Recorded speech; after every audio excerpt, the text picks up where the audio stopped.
Bueno, ahora sí, buenos días. Soy Viviana Román, no coordino, por cierto, esta mesa, sino que las tres coordinadoras están aquí presentes, dos personalmente, que es el Gato y la Cecilia Llorens, y Mariana Kunz, que la vamos a ver en la pantalla porque hace unos días tuvo un bebé, así que está con licencia por la paternidad. Nos dejó grabada una introducción muy interesante respecto de la temática de la mesa.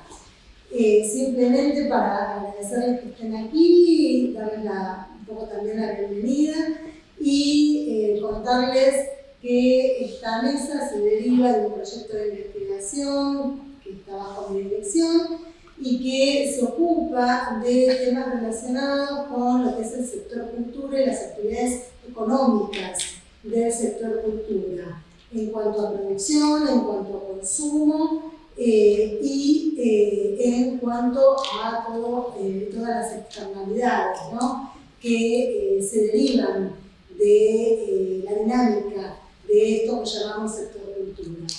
Así que simplemente decir eso, que el proyecto está radicado dentro del Centro de Estudios Económicos de la Empresa y el Desarrollo, el centro asociado al Instituto Interdisciplinario de Economía Política y UNICEF, y que nos interesa un poco dar a conocer este tipo de temáticas, fundamentalmente porque en líneas generales al sector cultura se lo asocia a la dimensión simbólica, que por cierto la tiene, más, y se lo asocia menos a la dimensión económica, que la tiene y es muy, pero muy importante en cifras, ¿no?, en generación de empleo, por ejemplo. Sobre algunas de estas cuestiones nos va a estar hablando en el video Mariana Kunz. Así que yo me retiro ahora de la mesa y dejo a Eve Gato y a María Cecilia Llorens, que seguramente la van a coordinar de manera fantástica. Gracias.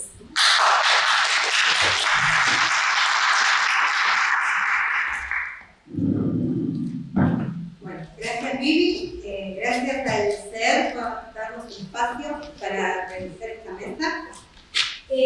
Como dijo Vivi, esta mesa trata de varios subsectores de la cultura.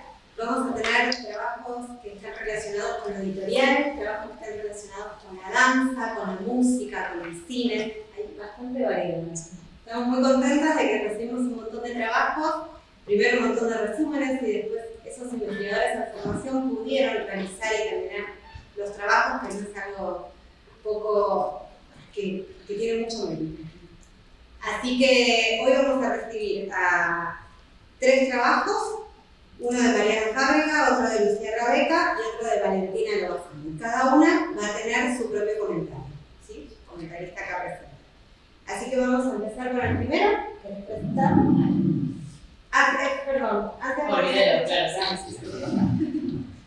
Con una introducción, sí, sobre el Estado y los índices de las especializada en el sector cultural.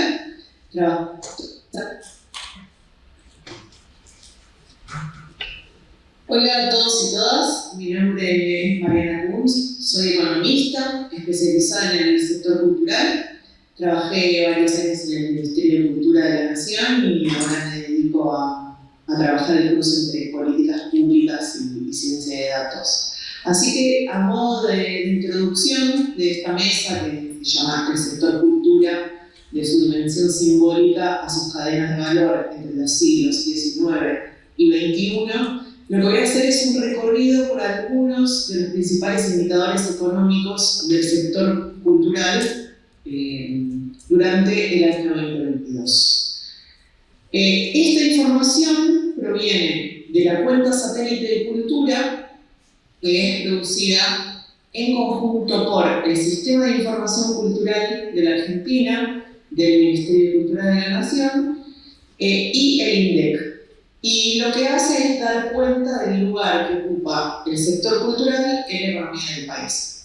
Entonces, antes de empezar con este repaso de indicadores, me parece importante destacar que el año 2022 fue el primer año post-pandemia en el que las actividades culturales se desarrollaron sin ningún tipo de restricción. Y esto no es menor porque los datos de cada uno de los indicadores que ahora voy a mencionar reflejan esa situación ya post-pandemia, porque hay crecimiento respecto a los años anteriores y eso está muy marcado. Entonces, en lo concreto, en el año 2022 la cultura tuvo una participación del 1.8% en el total de la economía. Además, el valor agregado bruto cultural, que es el que mide la producción de bienes y servicios culturales finales y que además permite conocer el peso del sector cultural en la producción nacional, creció un 9.4% con respecto al 2021, o sea, con respecto al año anterior. Y no solo eso, sino que además superó el nivel de actividad del año 2019. Es decir, que dejó atrás de alguna manera la caída provocada por la pandemia en el año 2020. Además, ese incremento del año 2022, que acabamos de decir, del valor agregado bruto cultural, que fue el 9.4%, fue superior al crecimiento del valor agregado bruto de la economía total, ¿no? En Argentina. También es un dato a tener en cuenta, es decir, que el sector cultural creció más que la economía en su conjunto en el año 2022. En relación a los sectores culturales, publicidad, editorial, audiovisual y diseño son los que concentran el 76% del valor agregado producido por la cultura. Esto en general fue históricamente así. En el año 2022, además, la publicidad fue el sector que más valor agregado bruto generó y además fue el que más aumentó su participación con respecto al año anterior.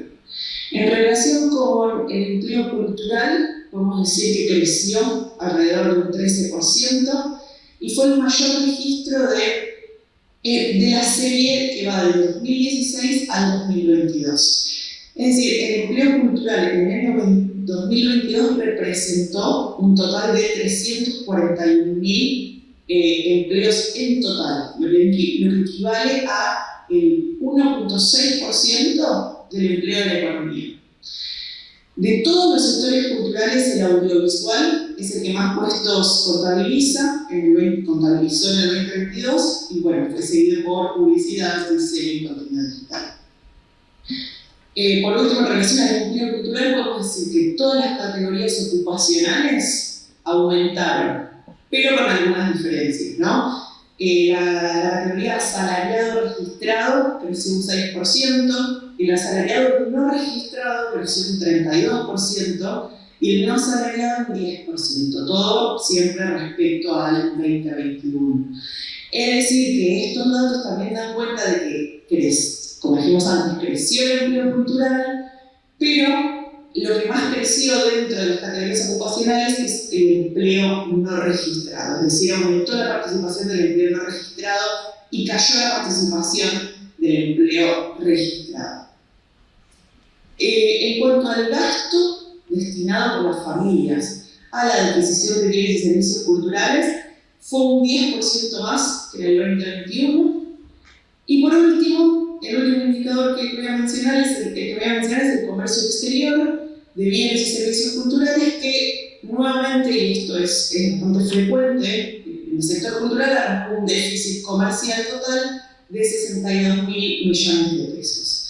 Y como dato adicional, las exportaciones de bienes y servicios culturales constituyeron el 0.6% de las exportaciones totales de la economía, lo que implica que cayeron las exportaciones con respecto al 2021. Y por último, para ir cerrando, voy a dar algunos datos para dar cuenta también de un panorama general de la actividad de las prácticas culturales durante el 2022, que son datos también medidos por el Sistema de Información Cultural, pero que salen de información provista por distintos organismos y cámaras sectoriales. Son datos de actividad, como para también tener un monitoreo y una noción de la evolución de estas actividades. Entonces, estos datos muestran que los ingresos por recitales en vivo en el 2022 crecieron en términos reales casi un 500% con respecto al 2021 y un 38% con respecto al 2019. En este sentido, también podemos decir que aumentó la cantidad de espectadores y la cantidad de funciones a espectáculos de música en vivo. Estos datos provienen de SADAIC, la Sociedad Argentina de Autores y Compositores. En relación al teatro, también aumentaron los espectadores. En el 2022 asistieron 3.7 millones de personas. Esto es alrededor del 234% más que en el 2021. Y son valores similares a los años de pre-pandemia. Estos datos salen de ADET, la Asociación Argentina de Empresarios Teatrales y Musicales. El tercer dato, la industria editorial, también mostró mejoras con respecto al año anterior. En este sentido, la cantidad de títulos editados, tanto en formato físico como digital, crecieron un 3%. Estos datos salen de la CAL, de la Cámara Argentina del Libro. Y el cine convocó un total de 34 millones de espectadores aproximadamente, es decir, un 141% más que en el 2021. Sin embargo, la cantidad de entradas vendidas y la recaudación se encuentran por debajo de los valores pre-pandemia. Estos datos salen del INCAP. Entonces, bueno, a modo de conclusión y ya para cerrar, podemos decir que en el 2022 las actividades culturales volvieron a realizarse sin restricciones y limitaciones generadas por la emergencia sanitaria. Entonces, en este marco, la mayoría de las actividades culturales presenciales mostraron por segundo año consecutivo una importante recuperación e incluso algunas registraron un crecimiento con respecto a los niveles prepandémicos. Así que bueno, eso es todo. Muchísimas gracias.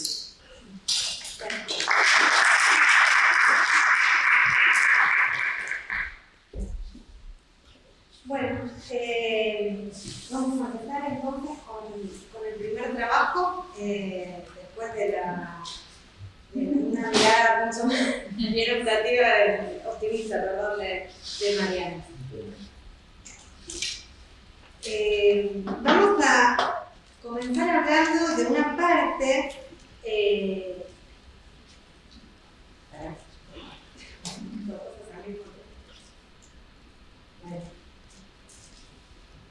del mercado del sector editorial.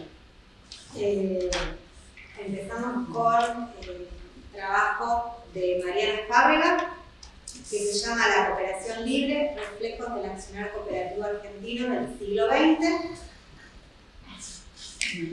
Bueno, Mariana, si querés pasar. Pasamos. Y la voy a ir presentando entonces. Muchas gracias.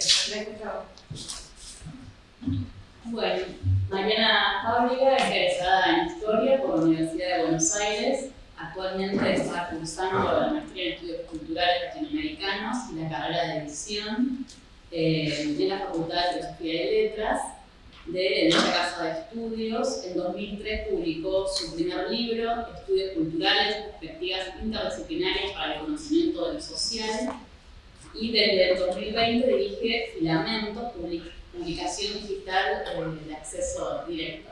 Bueno, muchas gracias, Mariana, por estar acá. Bueno, muy buenos días para todos.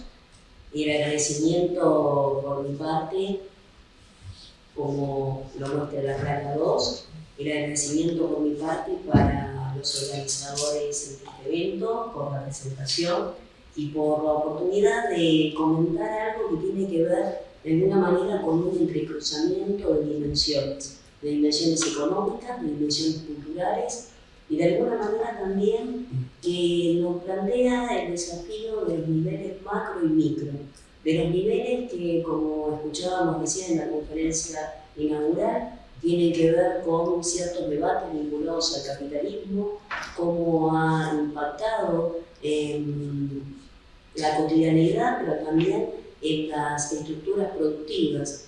Y de alguna manera también esto nos invita a pensar en las estrategias. No tenía pensado comenzar de esta manera, pero escuchando recién los comentarios, ya que hemos pasado de una Mariana a otra Mariana, de Mariana Kunz, sobre datos culturales, hace pocas semanas sucedió el segundo Congreso Nacional de Libreros y Editores, y en la provincia de La Rioja, la idea de un encuentro federal, y precisamente allí se abordaban variadas temáticas vinculadas al sector. Pero quiero prestar atención especial en un dato que realmente recién escuchábamos que es positivo, vinculado a la cantidad de títulos publicados, lo cual nos puede brindar un cierto optimismo, pero también tenemos que a veces poner otras dimensiones en el análisis y no quedarnos solo en lo cuantitativo. ¿Por qué refiero a esto? Porque uno de los aspectos que se trataban en el balance final, en la conclusión de ese congreso, tiene que ver con pensar en el universo lector. Y allí sí comienzo de alguna manera a, aunque parece que he ido por las ramas, a el tema que nos convoca hoy, por lo menos el tema que les propongo hoy analizar, que tiene que ver con la revista La Cooperación Libre, una publicación que desde la cooperativa del Hogar Obrero buscó canalizar demandas populares, también de alguna manera vehiculizar algunos afanes moralizadores y que apeló a un universo lector. Y allí encontramos ese punto de conexión con estas conclusiones del Congreso de Libreros y Editores. ¿Por qué? Porque en ese congreso se hablaba de que hay un porcentaje bastante pequeño de la población argentina que compone ese universo lector y ese universo consumidor de esa aparentemente optimista, y de hecho cuantitativamente así lo es, crecimiento de títulos publicados. Entonces, nos podemos preguntar, la cantidad de títulos publicados, un aumento de las tiradas de los libros, ¿realmente refleja un crecimiento del universo lector? Inclusive, ¿de qué universo lector estaríamos hablando? Si ese universo lector incluye a los sectores populares. Y aquí, pensando entonces en esta dimensión de los sectores populares, de lo que podríamos llamar el gran público, que quizás hoy está vinculado a los medios masivos y que quizás el libro va quedando un tanto, no quiero decir relegado, pero sí solapado en su protagonismo, podemos pensar entonces en el potencial que pueden tener publicaciones periódicas. En este caso, en las últimas décadas, la digitalización, como escuchábamos recién en la conferencia inaugural, brinda muchas posibilidades. Tenemos en la actualidad la posibilidad de pensar en revistas digitales, pero en 1913, cuando en Buenos Aires teníamos una situación política en la que los sectores sociales más amplios todavía no habían logrado una inserción política y mucho menos una inserción económica, el cooperativismo era probablemente una de las vías y una de las estrategias posibles para lograr esas inserciones. La idea de la asociatividad, en el caso del Hogar Obrero, comienza desde unos años antes en el pensamiento de Juan B. Justo y de un sector de dirigentes socialistas. Pero, si bien crece con la forma del Hogar Obrero como una cooperativa de edificación, poco a poco va permeando esta idea que titula la publicación que entre 1913 y 1990 será la publicación institucional de la cooperativa. La cooperación libre, la idea que el cooperativismo tenía que abrirse mucho más que las demandas obreras circunscriptas, sino que tenía que provocar un diálogo con otros actores sociales, también con los sectores dominantes. Y por allí había una interpelación hacia lo moralizante, hacia la necesidad de construir consensos. Y Anaí Valiant, en un estudio de hace aproximadamente 20 años, llamó la atención sobre esta idea del concepto de cooperativa como un campo en construcción, como un campo, no dice difuso, pero sí en construcción, que entonces permitió desde los sectores dominantes pensarlo como una posibilidad de diálogo, de interacción y no necesariamente de cuestionamiento. Bajo esta idea de crear consensos nace la cooperación libre entonces. La publicación periódica que entre 1913 y 1990 es el órgano institucional de la cooperativa El Hogar Obrero. Podríamos preguntarnos entonces acerca de esta publicación periódica si logró reflejar los consensos, si logró crear un universo de sentidos, de significados. Y en esa posibilidad de generar debates, porque de hecho la visión del cooperativismo fue puesta a debate durante todo el siglo XX, de alguna manera, fundamentalmente en su interrelación con otros actores sociales, fundamentalmente con otras propuestas políticas que apelaron de alguna manera al mismo universo, al universo de los trabajadores. Por allí entonces uno puede comenzar a pensar, por eso proponía la idea de entrecruzamientos, podemos empezar a pensar en una cultura del trabajo y una cultura de los trabajadores. ¿En qué medida podemos pensar identidades propias para cada uno de estos tópicos y en qué forma la cooperativa del hogar obrero puede haber reflejado esos aspectos?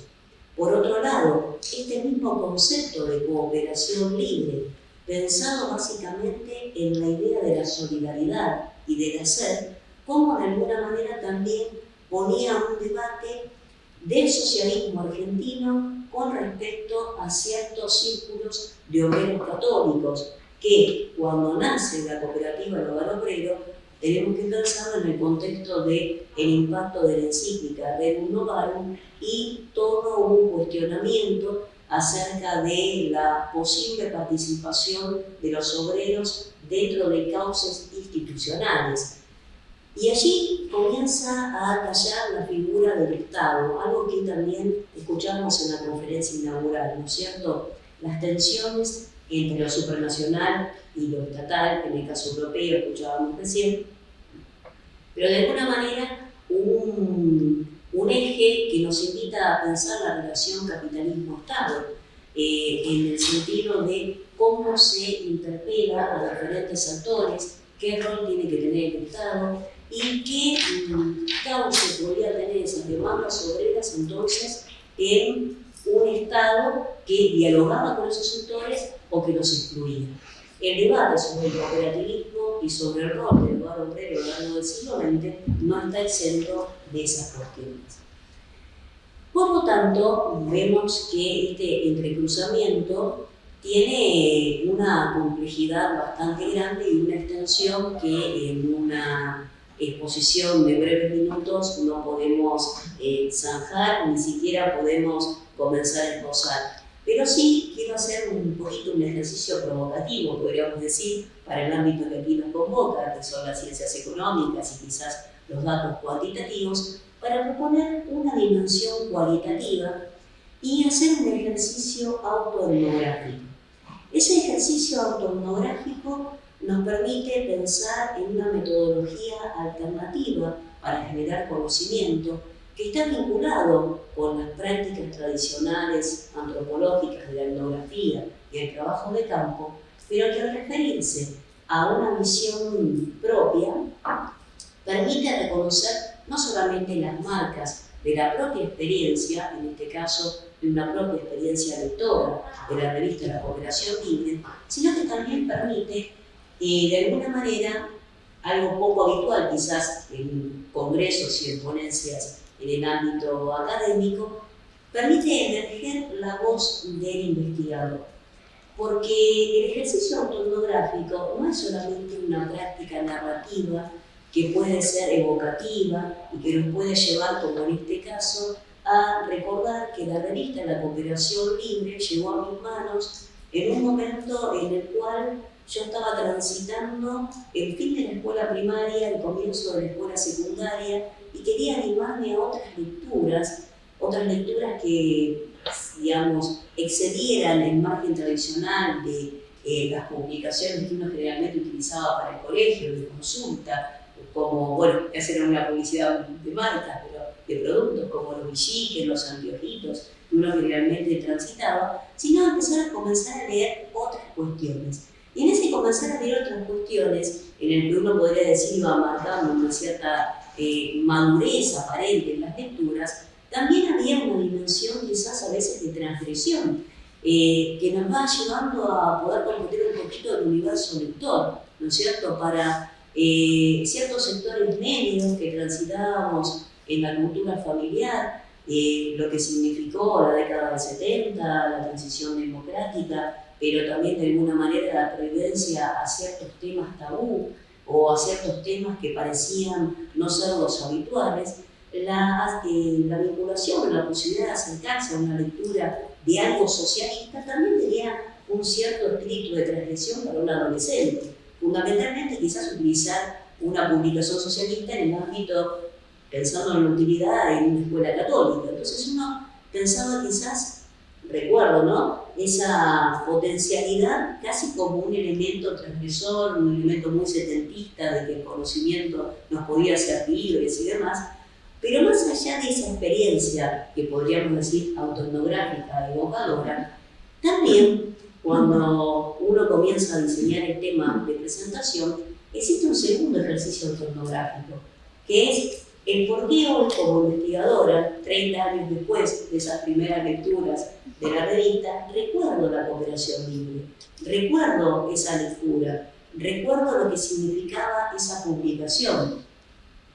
Y me resulta una interesante interpelación a sectores populares, una interesante interpelación también a un público que no era estrictamente el cooperativista, a una manera entonces de poder pensar en este ejercicio autoetnográfico como investigador, ¿por qué estoy eligiendo este tema? Y aquí la autoetnografía entonces nos permite como metodología hacer una reflexión en diferentes planos, en un plano personal, en un plano social y en una dimensión cultural y colectiva más amplia.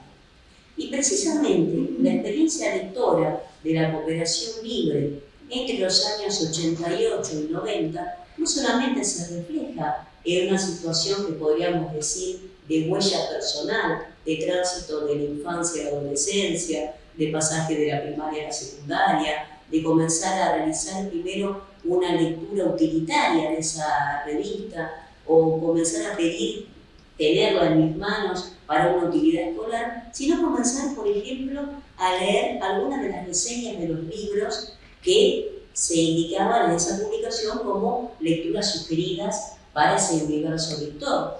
Y recuerdo, por ejemplo, una reseña de una biografía de Canning, y por ejemplo, eso era de alguna manera un primer acercamiento hacia personalidades, hacia figuras que estaban en el centro de un debate que no solamente era una experiencia personal, sino que era una experiencia social. Años 88, 89, 90, estábamos viviendo la caída de la Unión Soviética. Estábamos escuchando no solamente a Scorpions con vientos de cambio, quienes éramos adolescentes, sino también nos llegaban las noticias de un mundo en transformación. Entonces, quizás el ejercicio autoetnográfico aquí permite un primer entrecruzamiento entre una experiencia personal, de huella, de marca, lectora y personal de crecimiento, pero también un momento de transformación social global, justamente la palabra global. Pero además de eso, la circunstancia del contexto social, una Argentina en transformación de sus paradigmas económicos, una Argentina que en esos años no solamente cambia de gobierno, sino que de alguna manera, podemos decir, cambia de patrón económico, de modelo sustentable, de modelo de Estado, y justamente aquí comienza a utilizarse esa idea de la utilidad, de lo sustentable, de lo potencial, que es lo valioso, comienza a cambiar, y en esa circunstancia de cambio y de una posibilidad de cambiar las reglas de juego, entonces el hecho de retomar la cooperación libre permite un ejercicio narrativo que, si bien parte de lo individual, se conjuga con el contexto de la época y nos puede permitir combinar análisis en diferentes escalas.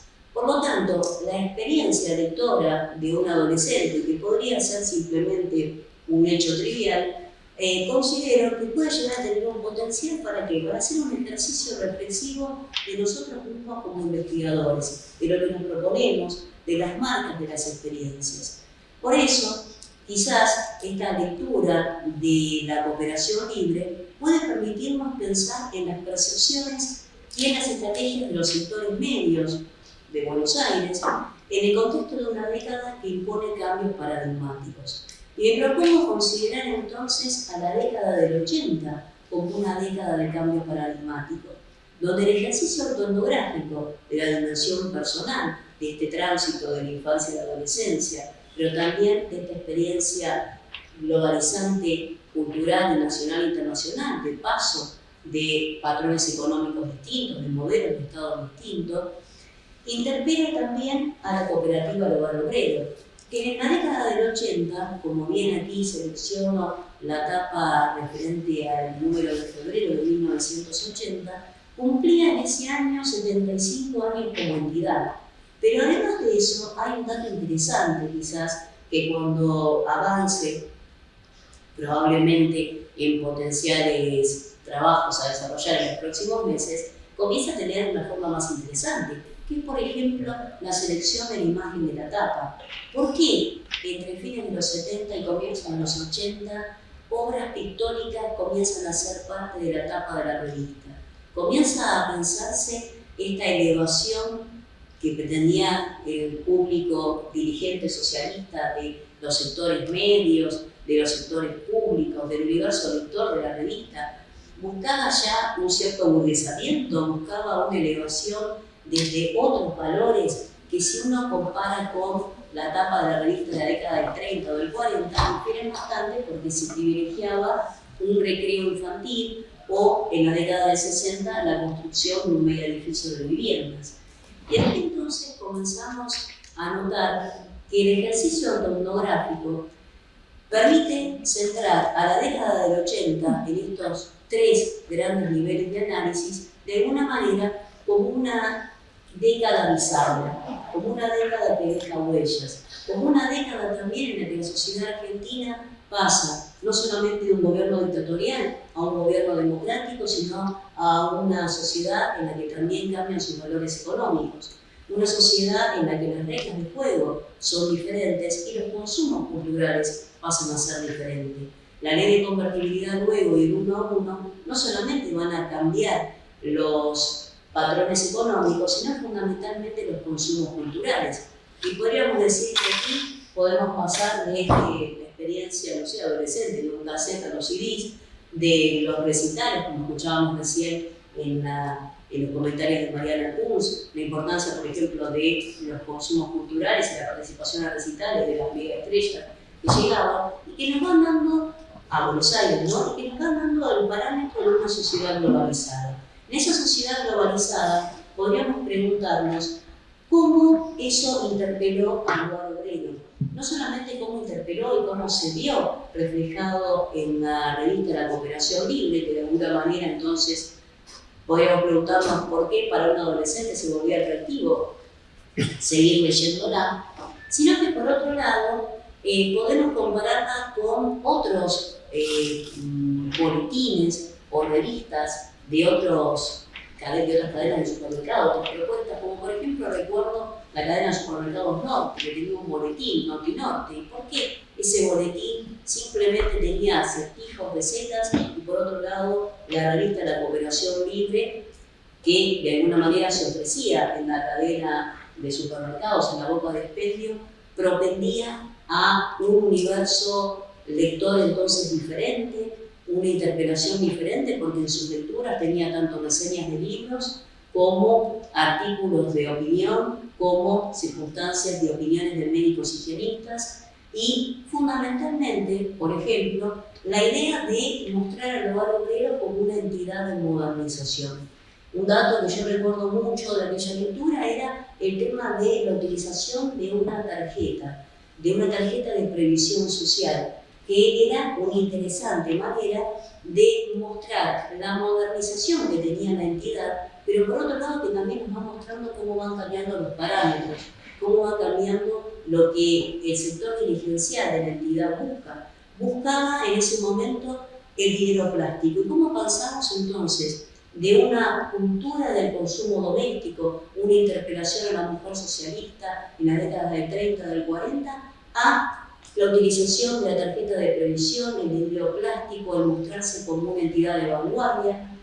Que el hogar obrero haya sido un momento de transformación que logra ocupar un quinto del sector supermercadista argentino y que la revista se ofrecía para ese universo, también vuelve a ser una cuestión interesante.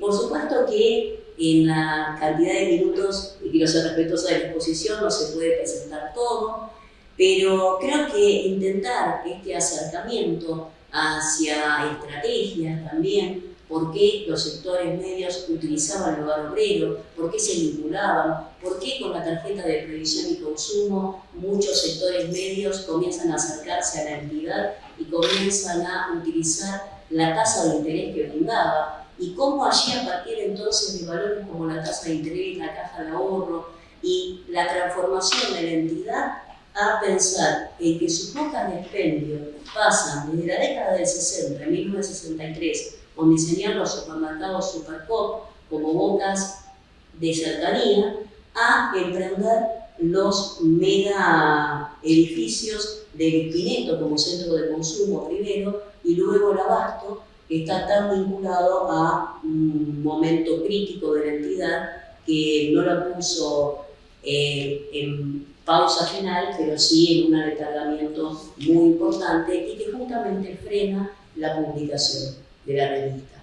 Entonces, también aquí, la década del 80 y principios de los 90, como deja una huella, no solamente en una persona, sino en un conjunto de personas que tienen a veces una visión traumática del hogar obrero, y cómo en el imaginario social también perviven experiencias positivas de gente que logró su vivienda a través del hogar obrero. Un tema que resulta también un entrecruzamiento de percepciones, de imágenes, y que proponer aquí entonces este tema de alguna manera es una manera de provocar el pensamiento, de provocar la reflexión, de pensar si las reglas de juego fueron cambiando, y por eso utilizo allí la imagen de un deporte, ¿no? Cómo en el campo de juego se fueron transformando ideas, percepciones, cómo fueron impactando estas cuestiones, y cuánto tiene que ver que quien les habla no recuerde con precisión cuándo dejó de leer La Cooperación Libre, que lo recuerdo a partir de este ejercicio como investigadora, de tener el dato preciso del año 1990, y haciendo un poquito una paradoja, ¿no es cierto?, con lo que venimos trabajando, cómo nos fueron cambiando los sentidos en los 90, y cómo de alguna manera todos los que éramos adolescentes en ese momento nos deslumbramos con los patios de los shoppings, cambiamos nuestros consumos culturales, transformamos nuestras lecturas, y quizás desde los ámbitos académicos podamos recuperar un poco reflexiones sobre utopías, sobre cuestiones que entonces nos invitan a pensar no solamente en cómo una entidad pasó de ser una cooperativa de edificación a privilegiar quizás el sector consumo, como su publicación periódica, que intentó tener un afán moralizante, y la apegación a un universo lector amplio y de elevación moral y de cambio en las pautas culturales, de alguna manera se vio arrasada por una modernización que destruyó símbolos y que de alguna manera convirtió al viejo mercado de abasto en un shopping moderno, pero también de alguna forma le dio al hogar obrero una percepción en muchos sectores crítica, negativa, y de alguna forma transformó las visiones. El potencial de la etnografía queda entonces planteado. Probablemente voy a elegir dejar aquí quizás la presentación, porque supongo que muchos de los comentarios pueden llegar a provenir de allí. Y bueno, agradezco fundamentalmente la atención de todos ustedes, y de alguna forma esto no es una ponencia cerrada, es todo lo contrario, sino justamente es una huella abierta de muchas cosas que creo que nos invitan a reflexionar como sociedad en un contexto en el que seguimos interpelándonos en la dimensión de los universos lectores, los consumos populares, la necesidad de generar lectores y lecturas, y también de pensar en la posibilidad de los lazos sociales, los vínculos y cómo nos transforman las reglas del juego. Así que bueno, agradeciendo la atención de ustedes.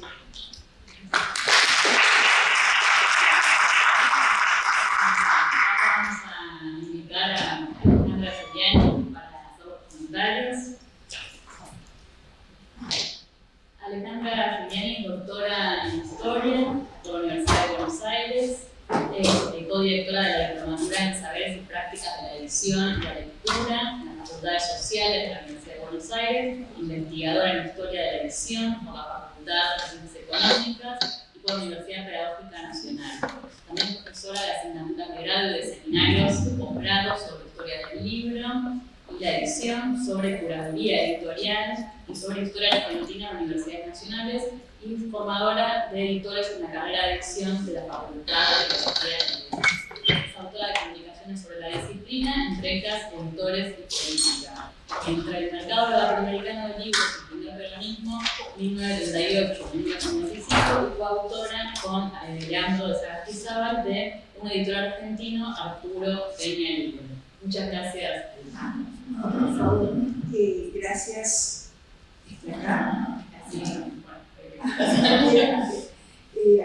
Muchas gracias a ustedes, a las autoridades del CER por la convocatoria y a las organizadoras también por la convocatoria, y a Mariana Fabregas por la oportunidad de este acercamiento a esta institución tradicional de la Argentina como fue el Hogar Obrero, y a su publicación oficial que no conocía más que alguna vez muy de pasada, ¿no? La ponencia de Mariana creo que tiene un punto muy fuerte, que es un estado de la cuestión de los estudios sobre el hogar obrero, que según que en tu exposición ahora como complementás lo que está escrito en la ponencia. Buena parte de la ponencia es esta historiografía del hogar obrero, que creo valiosa, y por otro lado, como vos sí planteabas en la exposición, es una propuesta de una metodología, esta metodología de autoetnografía, y es una presentación también de la Cooperación Libre, esta revista oficial de la institución. Yo trabajo sobre historia del libro, la edición y la lectura, y voy a hacer un comentario desde ese lugar, porque primero considero que este ejercicio de autoetnografía es un excelente puntapié inicial, digamos, ¿no?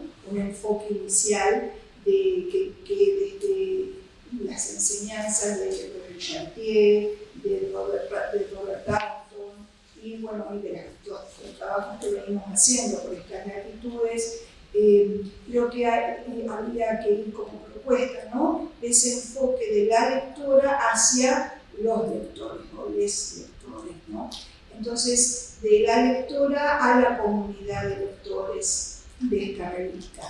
Y eso es todo un desafío, porque cómo ir hacia esa comunidad de lectores, es decir, cruzar tu experiencia personal muy valiosa, porque trae a la academia, a lo académico, esta revista y sus lecturas en un momento final, ¿no? de la publicación, y confrontarlo con otras lecturas que se hayan hecho, porque creo que también allí hay otro punto importante que marcaría como cuestión metodológica y que está poco estudiado en la Argentina, y es cómo actúan las publicaciones institucionales. Es decir, vos en el título marcás reflejo. Yo eso lo pondría como hipótesis. Es decir, la revista, la Cooperación Libre, es un reflejo de alguna política o práctica del hogar obrero, de la institución, o como, creo, con una línea, como una hipótesis, iría hacia que no lo es de manera la manera literal en que entendemos la palabra reflejo, sino que ya las formas mismas crean sentidos. Siguiendo a los bibliógrafos, tenemos que ver, bueno, de qué manera ese discurso oficial está constituido en la revista, confrontarlo con otras publicaciones o con otros espacios de discurso oficial del hogar obrero, si es posible acceder a otras fuentes, como podrían ser libros de actas o conferencias, otros momentos y lugares en los cuales el hogar obrero dio su discurso oficial. Además, a lo largo de todo este tiempo, creo que se podría ir delimitando momentos, como empezar por el final, por ejemplo, los últimos años, porque claro, atraviesa el hogar obrero un periodo justamente, ¿no?, de expansión de las lecturas, y de expansión del voto, de expansión de los derechos políticos en 1913 hasta los inicios del neoliberalismo en la Argentina, con el menemismo, que, bueno, hace, los colegas que trabajan en historia cultural, en historia política, como ya ha pasado más de una década de las políticas en función de fortalecer el individualismo desde la última dictadura, que, bueno, evidentemente tienen sus frutos hacia los inicios del menemismo, ¿no? Entonces ahí había, como vos bien decís, que delimitar épocas. Ahora, entonces, ¿cómo ir desde lo particular, la experiencia personal a la de los demás lectores? ¿Cómo analizar, por otro lado, los vínculos entre las políticas, el mensaje, el cooperativismo que vos marcás del hogar obrero y la revista? Bueno, creo que ahí habría que delimitar primero un objeto de estudio, porque estás, como vos bien estás marcando, estás iniciando y oscilando, como presentando diversos posibles objetos de estudio. Si tu objeto de estudio es el hogar obrero, o es la revista, o son los lectores, o como vos te planteás muy interesante hacia el final aquí, ¿no? En qué medida la revista contribuyó a financiar el ideario del cooperativismo y la identidad institucional y cómo generó espacios de difusión. Bueno, creo que acá, si se piensa en la revista como objeto de estudio, creo que una metodología posible que puede llegar a ayudar a un área de crear sentido, esta red de sentido que vos, Mariana, decís, es la propuesta metodológica desde la historia del libro y las obras editadas de Lyons y Marquilas en un mundo de escrituras, publicado por Anderson en 2018, y ellos plantean para toda obra, en este caso un buen corpus de obra, que son casi, no casi, 80 años, ¿no? Casi 79 años creo, de la revista, un análisis en 3 dimensiones. Una dimensión social, una dimensión textual y una dimensión material. Entonces, desde la dimensión social, ¿qué preguntas? Yo pensaba y te agradezco porque da la oportunidad a pensar una revista institucional, pero una institución muy particular, ¿no?, del cooperativismo. Entonces, desde lo social, ¿quiénes hacían la revista? ¿Quiénes hacían la revista? Lo hacía también un grupo cooperativo, digamos, porque ahí te va a ayudar a ver cómo ese discurso oficial se materializa en la revista.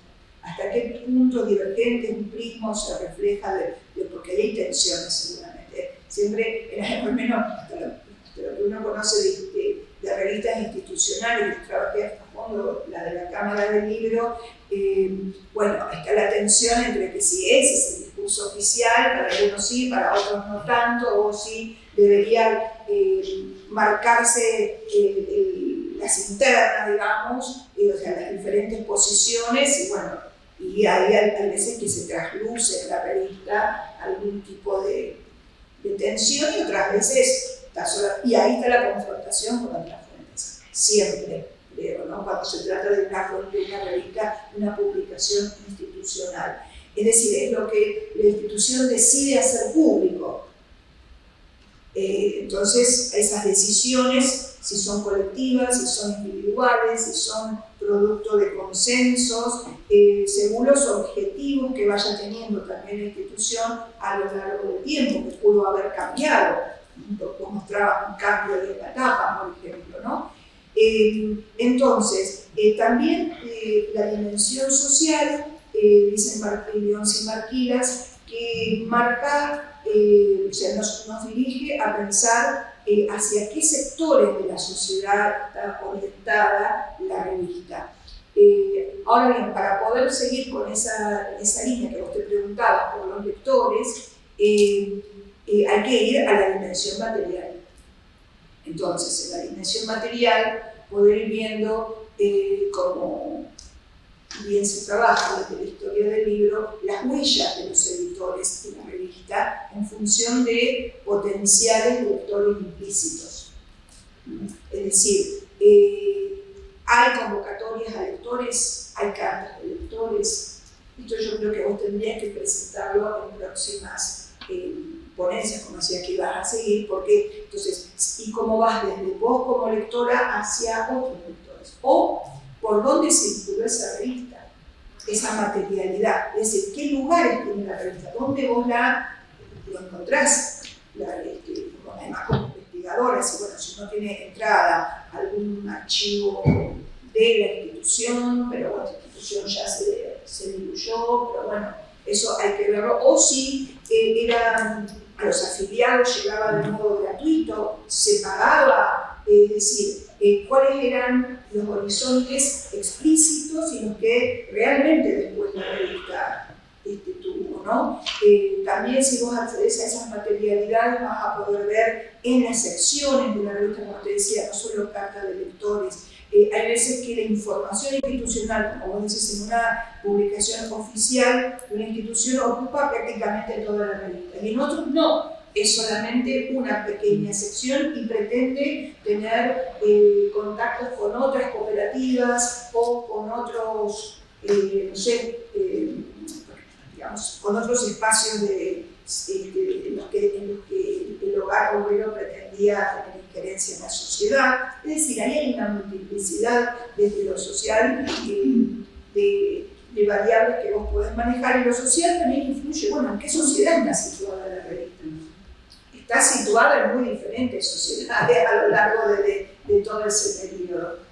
Es decir, y creo que ahí hay mucho por trabajar. No solamente la institución perduró, sino que una revista, una única revista, perdura desde el 13 hasta el 90. Entonces ahí hay que ir viendo, digamos, ante los cambios sociales en la Argentina, políticos, cómo, o sea, con qué plasticidades, con qué estrategias la revista y la institución permanecen, o por lo menos si el objeto de estudio de la revista.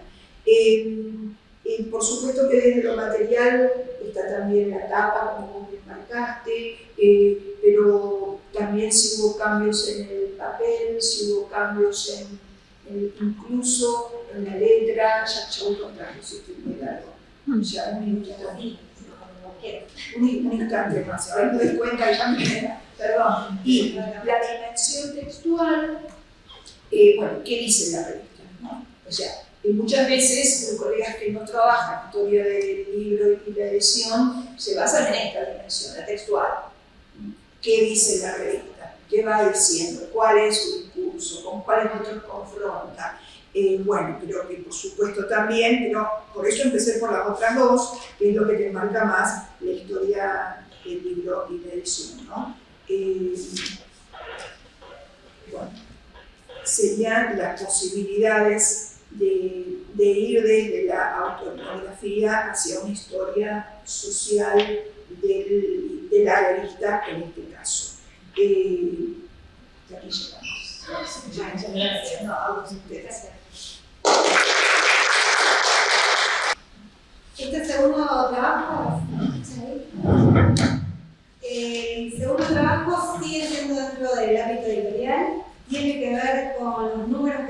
Mariana antes de por qué en el 2022 se han editado más títulos que en el 2021. Y ahora veremos por qué. Lo presenta Lucía María Rabeca, que es licenciada en Ciencias de la Comunicación y estudió, hizo la carrera en la Universidad de Buenos Aires y desde marzo del 2021 estudia la carrera de edición en la Facultad de Filosofía y Letras, también de la Universidad de Buenos Aires.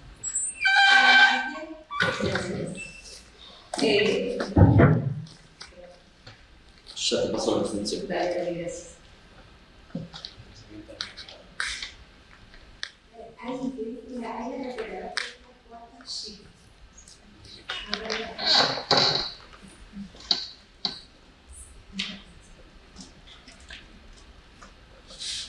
El trabajo de Lucía, como se lo van a ver ahí, se llama Las empresas editoriales del deporte y el boom mundial. Bueno, buen día para todos. Muchas gracias por estar acá. Gracias Eve, Cecilia y Viviana por la oportunidad. Hay otro nombre del gol en la página Evolución de la Literatura de Bordeaux entre el siglo XX y el siglo XXI, y acá hubo un cambio. A medida que iba investigando, noté que más adelante lo voy a desarrollar, pero me di cuenta que quizás focalizarme en el boom mundialista me acotaba mucho el campo y era muy reciente como para poder hacer un análisis correcto de la época. El objetivo de esta investigación aspira a hacer la tesis para el egreso de la carrera de edición. Y la idea central apunta a indagar la evolución de las publicaciones deportivas. El objetivo principal es a partir del triunfo de Argentina en el último mundial. Pude observar que había un aumento en la producción de libros sobre deporte y también un consumo masivo de todo tipo.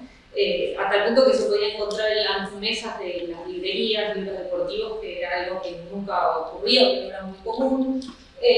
Pero también poder hacer un análisis de la evolución, porque en un momento inicial del siglo XX la literatura estaba reducida a temas más universales como el amor o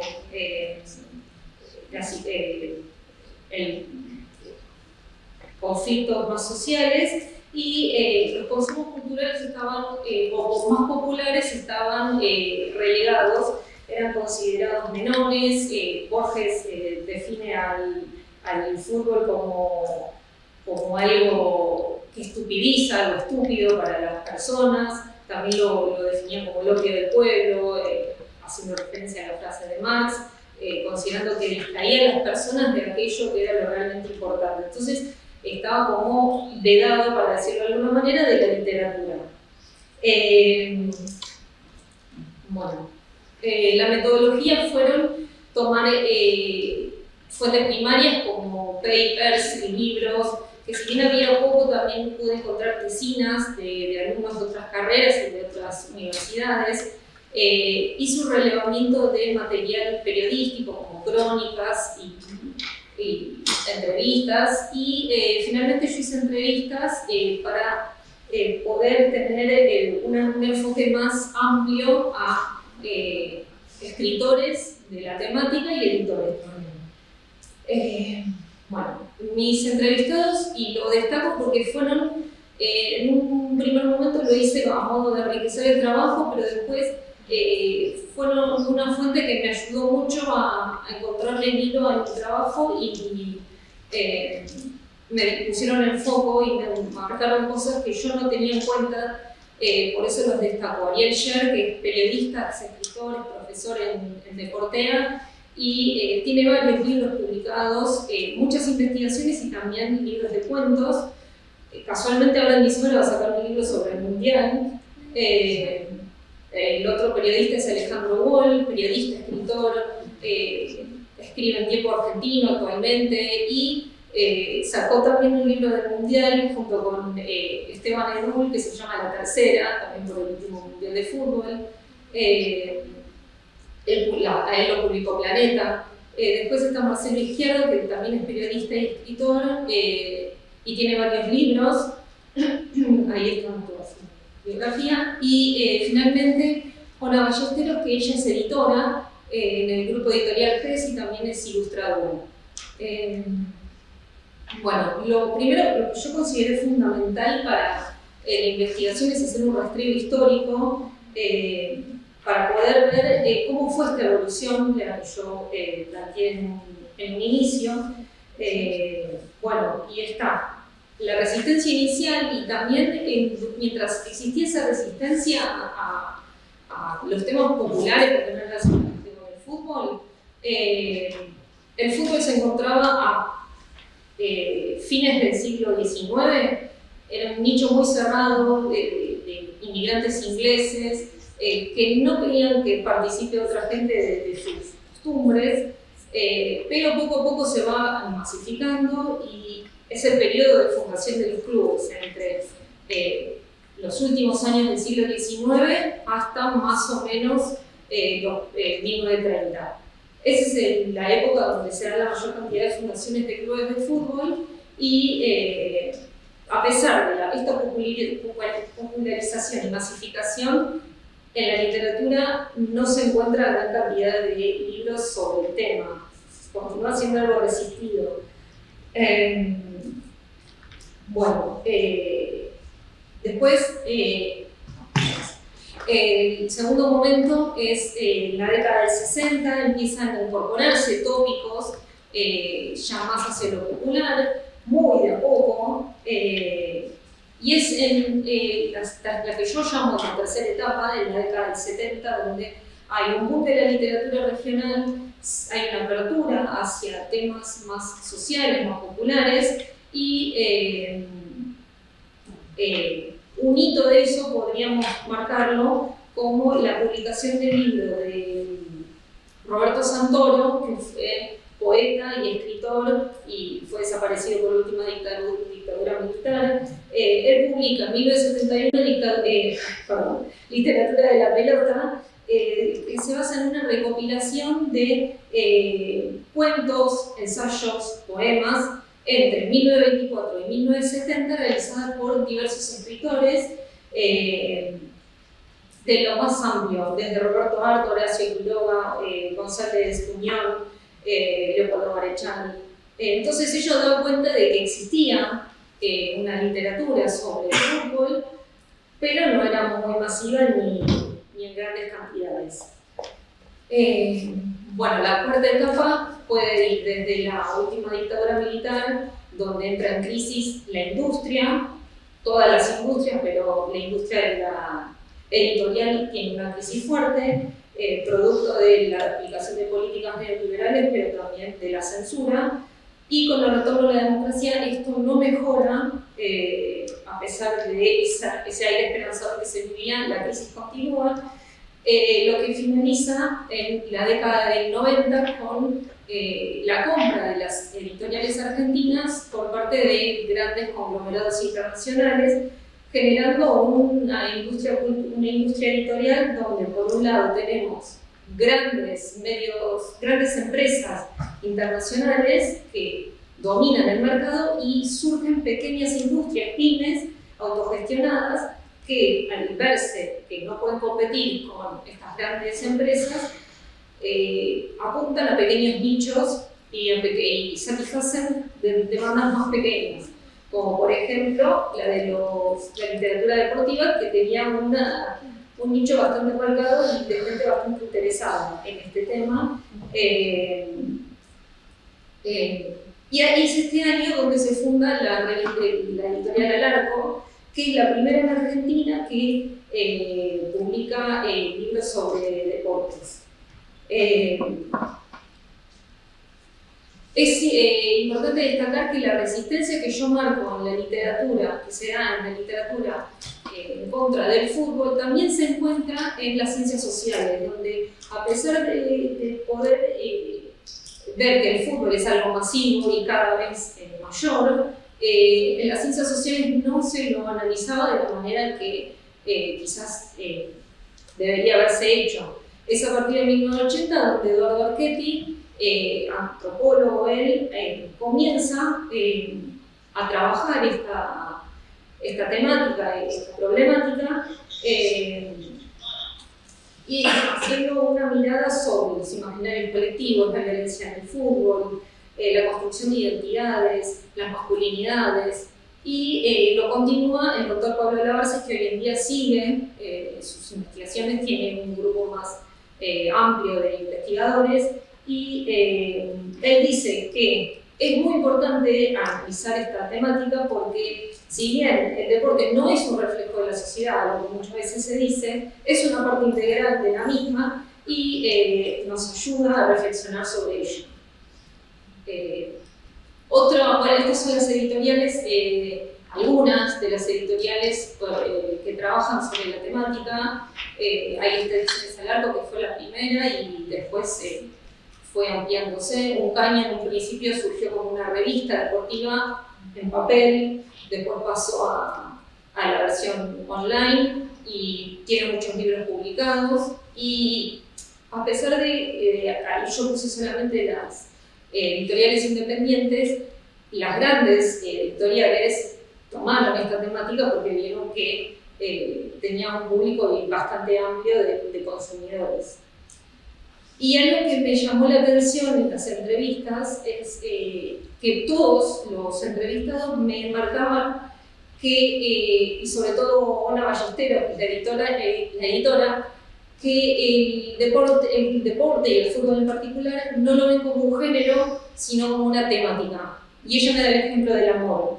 El amor no es un género, sino que es una temática que puede ser atravesada por muchos géneros, desde una ponencia psicológica hasta un poemario, hasta una novela. Bueno, ella dice que al fútbol lo ve de la misma manera, que no es un género. Entonces me cambió la perspectiva y para ello lo chequeé con la Cámara Argentina del Libro, donde ellos publicaron un gráfico donde se puede observar, ellos toman la clasificación temática de tema, que es un estándar internacional para clasificar los libros de acuerdo a su contenido y a su tema. Y en ellos no hay ninguno que haga de cuenta del deporte o del fútbol. Entonces, algo de lo que ella dice es correcto. Bueno, a modo de cierre, yo marqué diferentes cosas. En primer lugar, que las publicaciones sobre el fútbol crecen de manera exponencial en la década de los 90.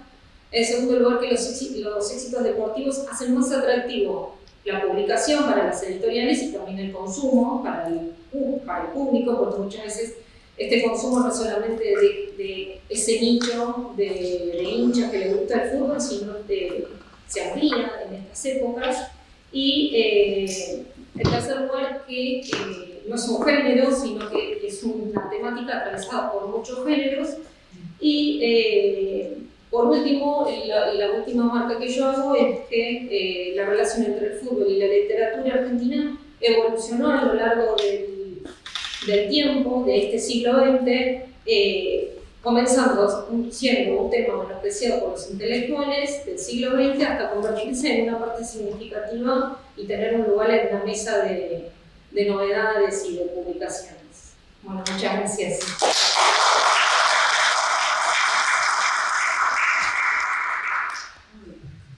Bueno, tu trabajo lo va a comentar Cristina Mateo. Gracias. Voy a presentar a Cristina. Cristina es historiadora, también de la Universidad de Buenos Aires, magíster en Historia de Políticas Económicas y docente del agua, participa del proyecto UAFIT dirigido por Liliana Román, radicado en esta casa de estudios. Bueno, escuchamos la de Bueno, buenos días. Gracias a CER y a los organizadores de la jornada.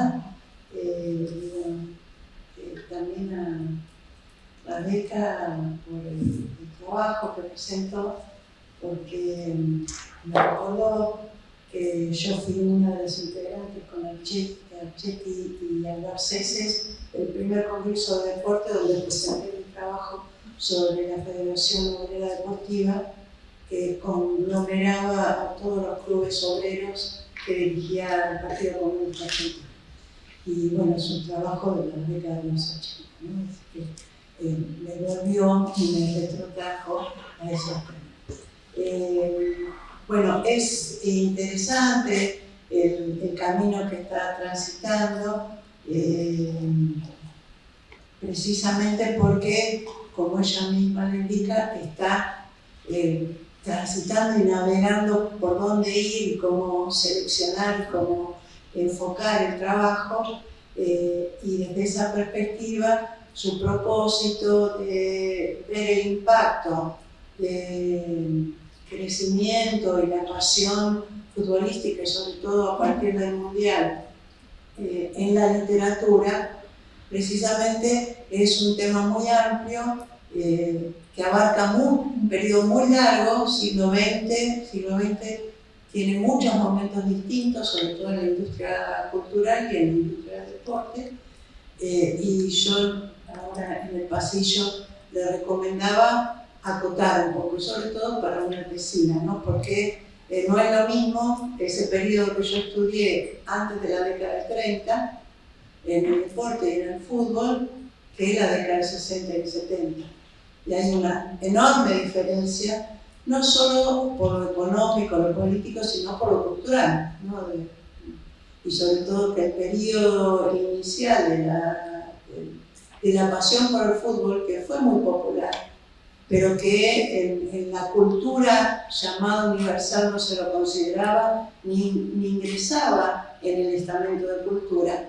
El deporte era una práctica social de sectores populares, es decir, y bueno, entonces establecer esta diferencia es importante porque hay un problema de la práctica social del deporte y de la narración sobre el deporte, ¿no? Que es muy diferente antes de la década del 30, antes de la crisis del 30, después de la década del 60, donde el boom del crecimiento del consumo cultural después de la Segunda Guerra Mundial y de la Guerra Fría se amplió con el consumo masivo, sobre todo enfocando en la cultura, y que es de enorme importancia, y que de ahí yo le decía partir para entender lo de la literatura, ¿no? Así porque precisamente la idea de literatura, como nosotros la hemos considerado siempre, está vinculada a la ficción.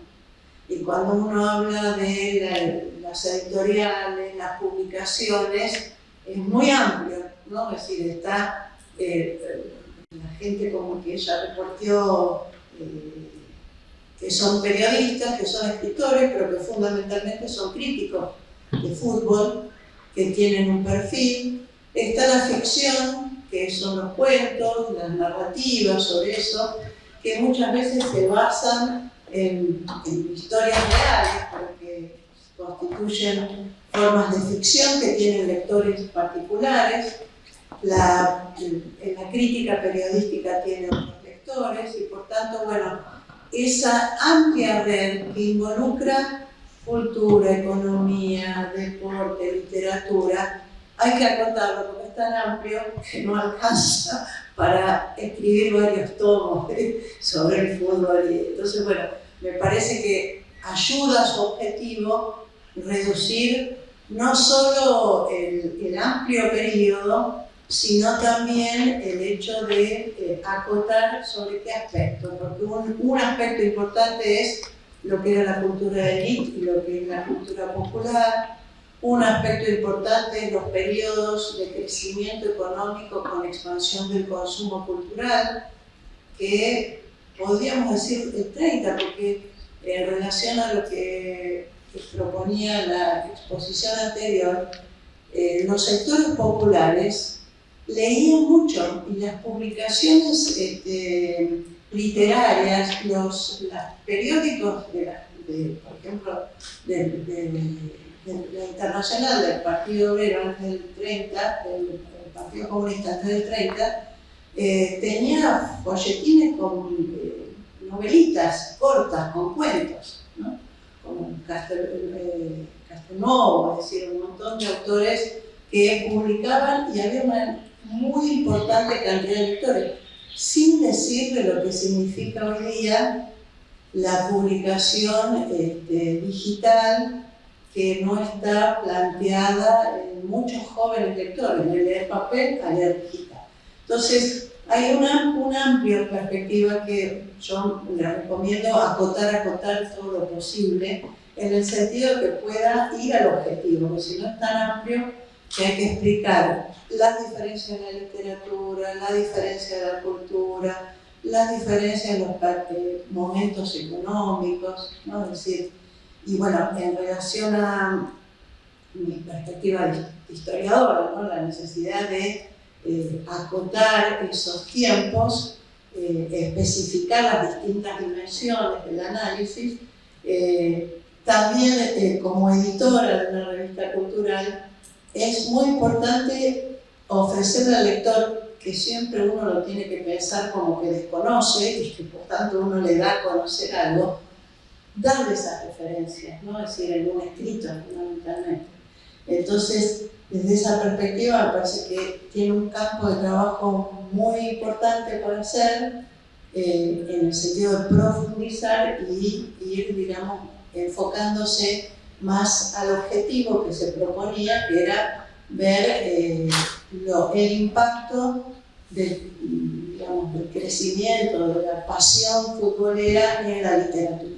Entonces ahí acotaría qué es la literatura y qué es la pasión futbolera, ¿no? Porque pasión futbolera, ya te digo, hubo antes de la década del 20, y con clubes y con práctica deportiva enorme. Y pasión futbolera creció, aumentó, pero aumentó sobre la base también de una industria cultural y de un negocio del fútbol enorme, y por tanto, bueno, medir eso en un punto es cualitativo y cuantitativo, y no hay mucha referencia a lo cuantitativo en el trabajo.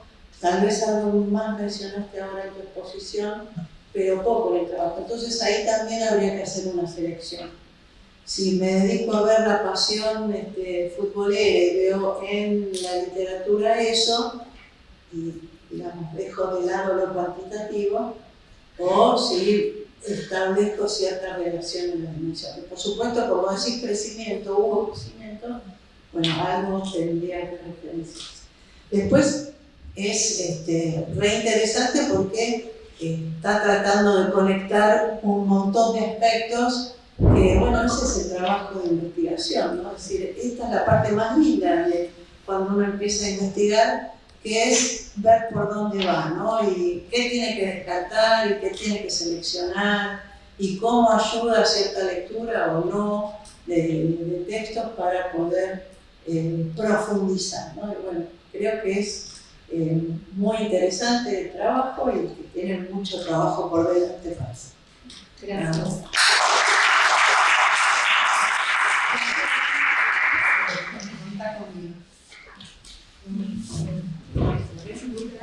Ay, sí, por favor,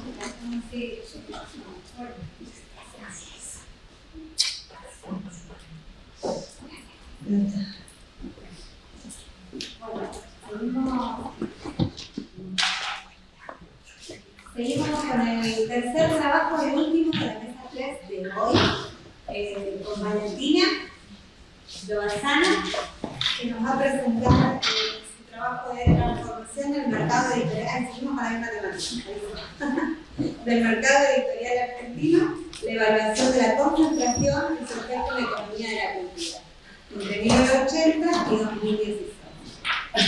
Incluso un poco lo que ya estuvieron haciendo. Bueno, Valentina es estudiante de Economía de la Universidad de Buenos Aires y actualmente está cursando su última materia. Su tesis se enfoca en el estudio de la ley de Engel aplicada a la estimación del gasto en consumos recreativos y culturales en hogares argentinos. Además, se desempeña como becaria en el Instituto Interdisciplinario de Economía Política, estudiando la concentración de la industria editorial. Sus áreas de interés son la econometría, la microeconomía, historia y finanzas políticas. Bueno, empezamos. Bueno, primero que nada, buenos días y quiero agradecerles por el espacio, así como a Viviana y a Eve por el apoyo y el trabajo. Así que bueno, primero que nada, desde una perspectiva. Yo quiero ver el peque, si me permiso. Ahí lo ves también. Estoy muy chicata. Nada, bueno, quiero decir que desde una perspectiva de lo que es económica y cultural, y también histórica, evalúe lo que es la transformación del mercado editorial desde su concentración y su efecto en la economía de la cultura. Bueno, un poco de lo que viene siendo el ordenamiento que dio el trabajo, las fuentes que utilicé, que más o menos son todo lo que es el INDEC, CINCA y sí, bueno, el Ministerio de Educación y Cultura, series históricas y el CEP.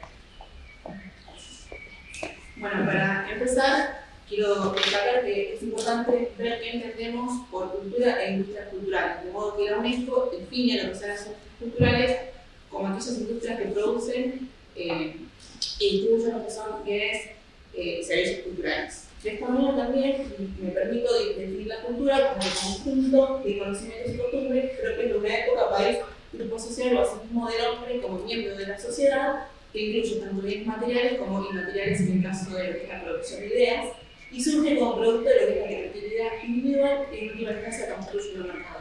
Es decir, esta producción de ideas, en el caso de la industria editorial, son los libros en su formato físico, constituyen lo que es un mercado de bienes simbólicos.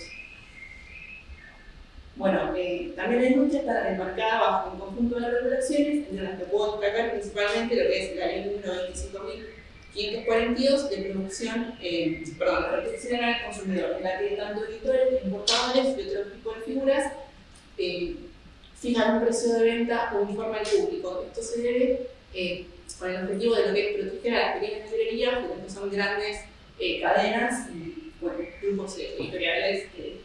Prácticamente los grandes grupos están integrados tanto horizontal como verticalmente, que voy a mencionar después, lo que permite generar economías de escala. Cuanto mayor es su volumen producido, menor son sus costos medios. De manera tal que pueden llegar a establecer precios inferiores a lo que pueden llegar a establecer las pequeñas librerías, dificultando la competencia. En segundo lugar, la materia de fomento de libre lectura que exime el pago de un impuesto del IVA en lo que es las ventas al consumidor final. Lo que pasa acá es que el IVA que se paga por la compra de insumos, en teoría se descuenta de lo que es el IVA que se genera por las ventas. Al estar exenta la venta, no es posible realizar eso, por lo que todos los que están en este eslabón final de la cadena dedicados a la venta no pueden contar ese IVA, lo que perciben como un costo mayor, lo que perciben como un costo mayor. O sea, no lo pueden recuperar. Bueno. También el libro, y algo que quizás se vincula con lo que dijo Mariana en el principio, se puede verse como un medio, como un vehículo cuyo objetivo, cuyo destino es llegar al conjunto alfabetizado de lo que es la sociedad. Entonces, bueno, está bueno preguntarnos quién es este labor, quiénes son los lectores en este caso. Asimismo, es en este espacio es en este espacio productivo, desde una perspectiva económica, que se establece todo lo que es la cadena de valor y del proceso productivo. La misma cuenta con dos etapas globales, lo que es la etapa de producción y la etapa de distribución y comercialización, de modo que en la etapa de producción podemos distinguir dos figuras, que son tanto los autores como los editores. Los autores son todos los que se encargan de lo que es la producción intelectual, es decir, la producción de ideas, que son un bien intangible sobre el cual al registrarlo crean derechos de autor. Asimismo, la figura de los autores se puede inclusar en otra serie de figuras, como son los compiladores, los coordinadores, escritores e ilustradores, y cabe destacar que la figura de los traductores es importante porque en ella, al traducir lo que es la obra, media su propia interpretación, por lo que se entiende como una obra diferente o nueva. Asimismo, se encuentran en constante diálogo con lo que son las editoriales, que se encargan de tomar estas ideas que se producen en lo que sería un primer momento y transformarlas en lo que es la producción material de esto. Las editoriales se organizan en proceso de edición y producción, así como también se encargan de tercerizar actividades como son la impresión, la encuadernación, entre otras, y cuentan con el control total o parcial de lo que son los derechos de autor. En lo que respecta a la etapa de distribución y comercialización, están por un minoristas, entre los cuales se destaca principalmente lo que son las librerías. Y después tenemos, por otro lado, una pata más pública, donde encontramos al Estado, bibliotecas, entre otros actores. Todo esto culmina en los consumidores, que en este caso son los lectores. Bueno, lo que es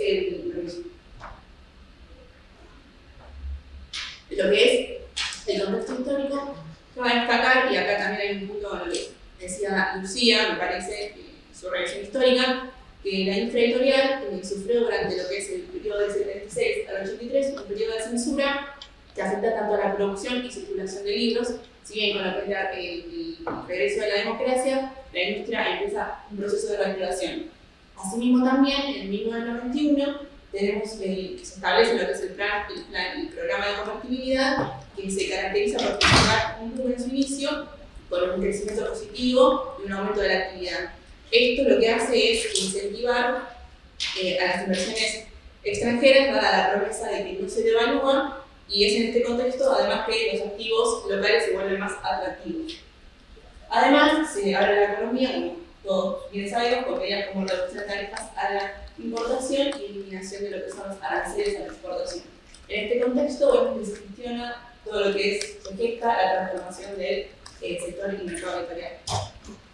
Bueno, durante los 90 la inversión extranjera llevó a adquisiciones y fusiones entre editoriales nacionales y extranjeras, mayormente provenientes de España y Alemania.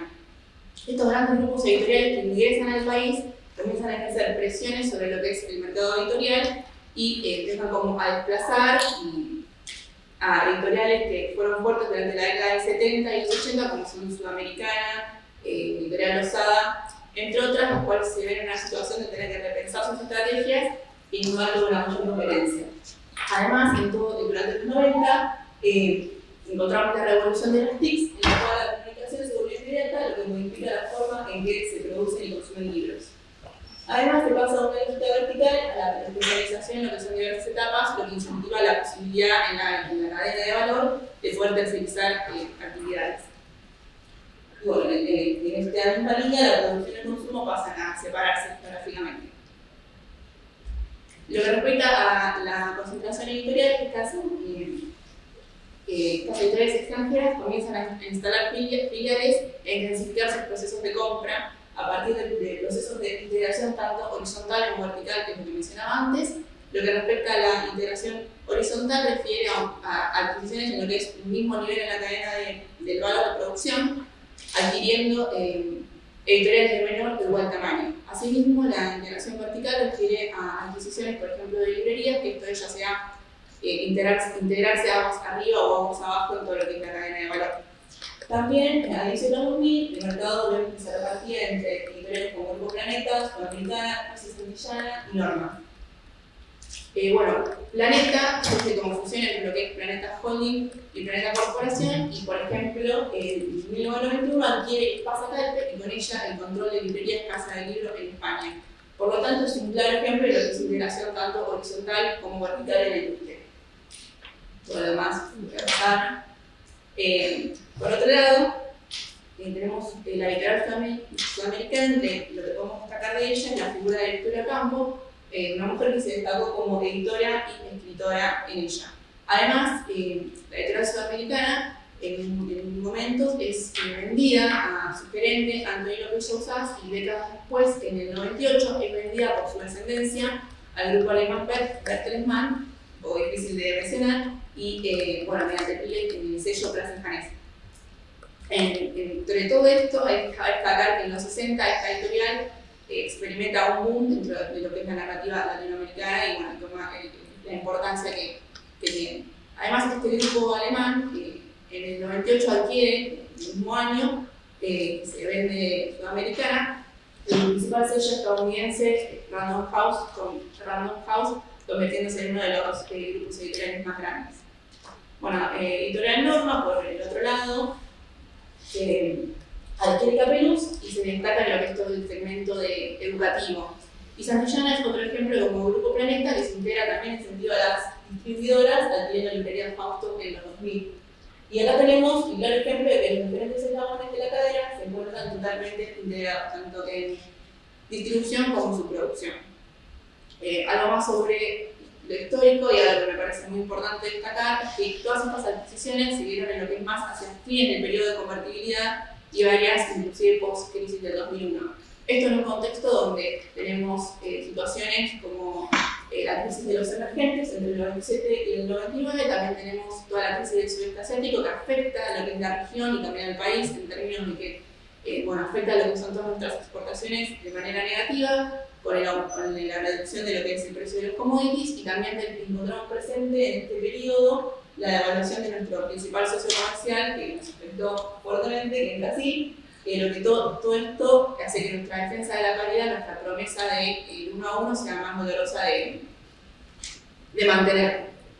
En este marco, durante la salida de la convertibilidad, vemos que los libros argentinos se vuelven productos más asequibles en el mercado de habla hispana, y si bien los costos aumentan para la totalidad de la industria, las editoriales extranjeras cuentan con mayor cintura para sostenerse ante este marco, gestionando mejor los aumentos de los costos y beneficiándose de lo que es la calidad de salarios y los bajos costos locales de la industria gráfica, que les permite mantener unos márgenes de rentabilidad mejores que quizás lo que pudieran mantener las editoriales nacionales. En lo que respecta a la concentración geográfica, a uso de un índice, que es un índice llamado Fertitta-Fishman, calculado a nivel provincial según la cantidad de ejemplares impresos. Este índice toma un valor máximo de lo que es 10.000 y a partir de los 1.800 puntos básicos nos permite catalogar a lo que es la industria como altamente concentrada.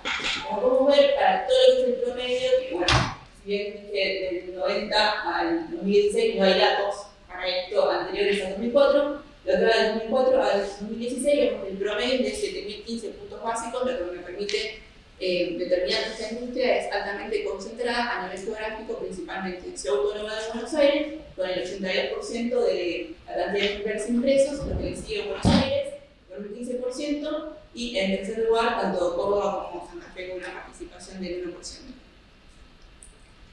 Ahora, si tomamos lo que es la totalidad de lo que encontramos publicado bajo el registro de ISBN, tenemos un gráfico como este, que en las barras vemos lo que es las barras son los total de ejemplares impresos a nivel nacional, la línea azul es el total de títulos editados a nivel nacional y la línea negra son los ejemplares impresos, en realidad es la tirada media que resulta ser el promedio de ejemplares por título. Según datos del CEP, durante los 80 se caracterizan por presentar niveles bajos de producción en comparación a los últimos 50 años y mientras tanto presenciamos luego en los 90 un escenario inverso incluso de crecimiento. La tirada media tiene una importancia en este análisis, dado que nos sirve como un indicador, como un proxy, nos puede ayudar a ver cuál es el tamaño y la fuerza que tiene este mercado. Asimismo, lo que es la tirada media también nos da una señal de lo que es la demanda, porque cuanto mayor es esta tirada media, mayor se supone o nos sugiere que es la demanda de ese libro en el mercado. También podemos ver como en 2014 hay como una barrita que sobresale, que representa lo que es más bien un hecho aislado, dado que se dio una tirada más bien debida a medios masivos de comunicación y no propiamente de una producción de editoriales comerciales. Por lo tanto, para poder aislar este problema que nos presenta tomar que es la totalidad del ISBN, podemos tomar lo que respecta a la producción por editoriales comercialmente activas y obtenemos un gráfico como este, donde las barras, las líneas representan lo mismo que en el anterior, y desde el 2011 se puede ver que es un mercado que se encuentra estancado, que no ha crecido en su totalidad, dado que los incrementos se ven las tiradas excepcionales y las disminuciones a cómo responde la demanda ante lo que son fluctuaciones económicas, o sea, de sus ingresos o de los precios de los libros. También, según datos del libro blanco, creo que era para 2016 y 2015, figuran ambos, una tirada promedio es sana cuando esta es mayor a 3.500 unidades, pudiendo definir lo que es la industria editorial como una autosuficiente y con el potencial de generar beneficios, como toda industria que más o menos funcione debería ser. Y Y si es menor, esto quiere decir que cuanto menor es la tirada, mayor es el costo por unidad producida, lo que afecta a lo que es el precio del bien. Por último, y según lo que es la cuenta satélite de cultura, que se habló un poco al principio de la mesa, no voy a repetir un poco lo que se habló ahí, la misma mide, según Inditec, la incidencia económica de la cultura, es decir, la participación que esta tiene en el producto. Lo que podemos ver es que las líneas selectitas son las importaciones, las azules, las exportaciones, y todo lo que está por abajo es básicamente un déficit muy grande que presenta la balanza comercial en la industria editorial, en la que se encuentra compuesta por libros, folletos e impresiones similares. Lo que hice fue aislar todo lo que abarca, o sea, es como que está la balanza comercial de lo que es las industrias culturales, y yo lo único que hice fue agarrar lo relativo a la industria editorial. Además vemos como las importaciones desde 2011 parece que se van disminuyendo, pero toman un giro inverso en el 2016, donde su tendencia se revierte. Esto se debe a que las editoriales extranjeras comienzan a buscar menores costos de inversión en detrimento de lo que son también las exportaciones a partir de lo que es un achicamiento del mercado editorial con la reducción de las tiradas. Por último, y como conclusión, quiero decir que el retroceso de las editoriales nacionales frente a los grandes conglomerados extranjeros debilitó la competencia y la pluralidad del sector, por lo que resulta importante, desde una perspectiva cultural, el fomento a editoriales independientes para promover una mayor diversidad de contenidos y autores. Además, la demanda de libros, esto es un poco lo que dije antes, ante cambios en el ingreso implicó, la elasticidad del ingreso implica que, ante cambios en la demanda de libros, estoy diciendo mal.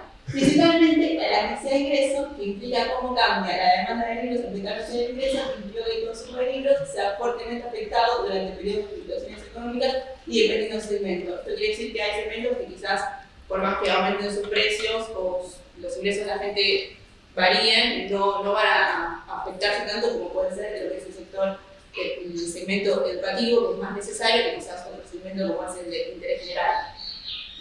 Y también es una industria que enfrenta desafíos en lo que es toda la era de la globalización y la digitalización, compitiendo y teniendo que amigarse con lo que es la tecnología y la piratería en un contexto donde la lectura en pantalla se ha vuelto cada vez más popular.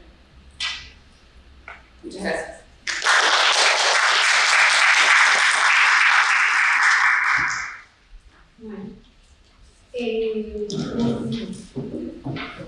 El comentario de tu trabajo lo va a hacer María Cristóbal, que es doctora en Historia por la Universidad Pompeu Fabra de Barcelona y doctora en Literaturas Hispánicas, con una especialización en estudios de cine por la Universidad de Pittsburgh de Estados Unidos. Es jefa de trabajos prácticos en Historia Económica y Social General, cátedra de Milena Román en el CBC de esta universidad, y participa en el proyecto UASI de empresas y organizaciones del sector cultural, sus empresarios, sus creadores y sus proyectos en Argentina, con una propuesta de investigación sobre los estudios cinematográficos argentinos durante el primer periodo. María Cecilia ha publicado artículos sobre temas de historia contemporánea y cine en revistas y medios académicos de España, Perú, Estados Unidos y Argentina. También ha desarrollado trabajos de historia oral, difusión de material de archivo y curaduría digital en la Universidad de Pittsburgh. Gracias, Ed. Bueno, ante todo, felicidades por el trabajo, Valentina, sobre todo teniendo en cuenta que tu primera exposición ha sido muy clara. Bueno, el trabajo de Valentina es una historia económica reciente de la industria editorial en nuestro país, se centra en el fenómeno de globalización y de concentración económica, como bien explicó, y también la concentración geográfica que fue demostrando, y teniendo en cuenta también el marco de políticas económicas a partir de los años 90. Lo interesante es que representa un aporte al tema a partir de un estudio basado en métodos cuantitativos, tomando en cuenta información de cuentas nacionales, un trabajo de análisis estadístico y en particular la cuenta satélite que permite analizar la incidencia de la cultura en la economía nacional y la generación que ella hace de herramientas gráficas para representar estos diferentes datos. Y a su vez está combinando esta aproximación basada en análisis cuantitativo con el objetivo de analizar las industrias culturales, la editorial en particular, por supuesto, teniendo en cuenta su dimensión también simbólica, ¿no es cierto? Yendo más allá del carácter económico, tanto teniendo presente la producción como la reproducción de ideas, así lo plantean en el trabajo escrito, y también considerando el libro como un medio. Productivo además por el desarrollo formativo que genera a nivel individual y colectivo y bueno, cómo se entrecruza de esa forma la dimensión económica con la cultural. Entonces, a partir de esto, yo planteo algunas preguntas que por ahí sirven para continuar con el desarrollo del trabajo. En principio, más allá de los procesos de concentración, ¿qué se puede plantear acerca del desarrollo de otro tipo de propuestas empresariales, de pequeñas empresas, de microempresas, por ahí centradas en sectores más acotados de la producción bibliográfica, poesía, ilustración, literatura infantil, cómo se van especializando los sectores para ir ofreciendo otro tipo de propuestas y que también a veces se combinan con la oferta de espacios culturales de promoción, ¿no? Librerías, por ejemplo, cómo se vinculan las editoriales con otros sectores. Y bueno, y por otro lado, teniendo en cuenta la reflexión final, la necesidad de la editorial argentina de adaptarse a los nuevos desafíos, sobre todo teniendo en cuenta la información, la digitalidad, ¿cómo le evaluarían, cómo se vincularían en este punto las empresas editoriales? Y ahí habría que separar las grandes, las medianas, las pequeñas y las micro, y otras iniciativas del Estado, políticas culturales y de la sociedad civil, esos espacios culturales que se pueden gestionar más allá de lo comercial, ¿no? Cómo se puede vincular en esa propuesta que vos estás planteando al final de tus reflexiones, los sectores empresariales con las políticas del Estado y las propuestas de la sociedad civil. Y después también pensé otras dos preguntas, pensando en el tema de la distribución y los nuevos desafíos y posibilidades tecnológicas. Además, las librerías que están presentes en este estudio, ¿qué se podría agregar sobre, por ejemplo, las ferias del libro, no solamente las tradicionales, sino también las independientes, o sea, todo ese espacio también de distribución y de difusión, o sea, de venta y de difusión también de propuestas, y las plataformas online de venta y difusión de novedades. Sí, hasta eso no tengo que contestarme ahora porque son preguntas como para pensar con el tiempo, pero bueno, estaría bueno también mantener la comunicación. Y finalmente, también pensaba, como considerando más allá de lo económico, el carácter simbólico de la cultura y el concepto de industria cultural que lo mencionás también y lo empezás a definir, si no sería tal vez pertinente incluir algunas nociones teóricas, un breve marco teórico para abordar esto, teniendo en cuenta los estudios culturales, los estudios de los medios, también tal vez las humanidades digitales, que están pensando cómo hacer para introducir en los análisis de la cultura las nuevas tecnologías. Y en ese punto, bueno, claro, están desde los clásicos de la Escuela de Frankfurt hasta, por ejemplo, propuestas más recientes como la de Christian Fuchs, Digital Labor, que es un análisis del trabajo digital, o sea, lo material de la virtualidad, ¿sí? Sería, ¿no? Eso estaría también interesante, tal vez, bueno, hay muchos otros autores que se podrían trabajar, pero pensar si es pertinente, tal vez, una aproximación desde ese lugar de estudios culturales para atender ese carácter simbólico también al que te querías referir, porque estás hablando también de esto, ¿no? De libro como medio, también tiene como ser claro, exactamente. Bueno, eso así como haciendo tratando de ser breve lo que haya pensado para comentar tu trabajo. Muchas gracias. Me sirve todo, me sirve porque, bueno, tengo que continuar, ¿no? Desde que quiero cierro ahora, tengo que seguir trabajando en esto y quiero ver qué más le puedo agregar. Y más que nada, el último punto es el que uno ya también estaba pensando para poder incluir todo el tema de lo que es la discusión. Perfecto. Y bueno, ya que aprovecho esto.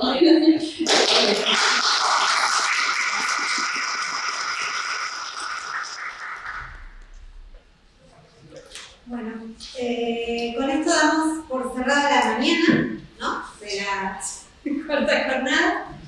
Vamos a hacer un corte para almuerzo y volvemos en... No. A las 2. Ah, me son 2 horas, puede ser. Entonces, sí. Tenemos la mesa de igual. Soluciones a cómo responde la demanda ante lo que son fluctuaciones económicas, o sea, de sus ingresos o de los precios de los libros.